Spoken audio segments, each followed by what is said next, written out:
Hello aspirants.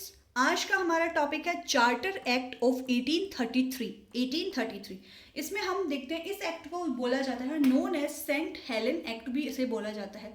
अब इस act में क्या होता है, गवर्नर जनरल ऑफ बंगाल, हमने देखा था कि गवर्नर होता था पहले, फिर उसको एक एक्ट के through governor general of Bengal कर दिया गया।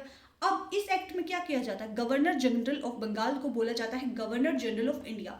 इसे पूरे इंडिया का गवर्नर जनरल बना दिया जाता है। ठीक है, अब गवर्नर जनरल की पावर क्या होती हैं, पावर्स होती है सिविल एंड मिलिट्री पावर। सारी जो भी पावर्स है civil and military powers governor general of India के हाथ में आ जाती है। First governor general of India जो थे वो बने थे विलियम बेंटिक। हमने देखा first governor general of India थे वो विलियम बेंटिक थे। ठीक है, अब जो अब गवर्नर जनरल ऑफ इंडिया जो बन गए उसके पास एक्सक्लूसिव लेजिस्लेटिव पावर्स आ गई, मतलब लॉ बनाने की जो भी सारी पावर्स थी वो गवर्नर जनरल ऑफ इंडिया के पास आ गई।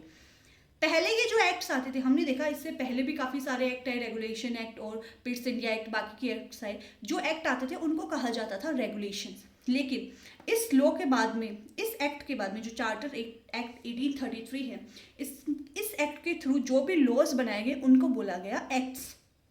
चार्टर एक्ट 1833 में स्लेवरी को अबॉलिश कर दिया गया। ठीक है, सेक्युलरिटी इन एम्प्लॉयमेंट, एम्प्लॉयमेंट में यहाँ पे सेक्युलरिटी दिखाई गई कि no discrimination on the basis of religion, colour and caste. इसमें एम्प्लॉयमेंट में सेक्युलरिटी दिखाई गई। अगर आपको मॉडर्न हिस्ट्री के लेक्चर्स देखने हैं तो आप मेरे चैनल की मॉडर्न हिस्ट्री के प्लेलिस्ट में जाकर देख सकते हैं। अगर आपको कंटेंट अच्छा लगा तो आप चैनल को सब्सक्राइब ज़रूर करें।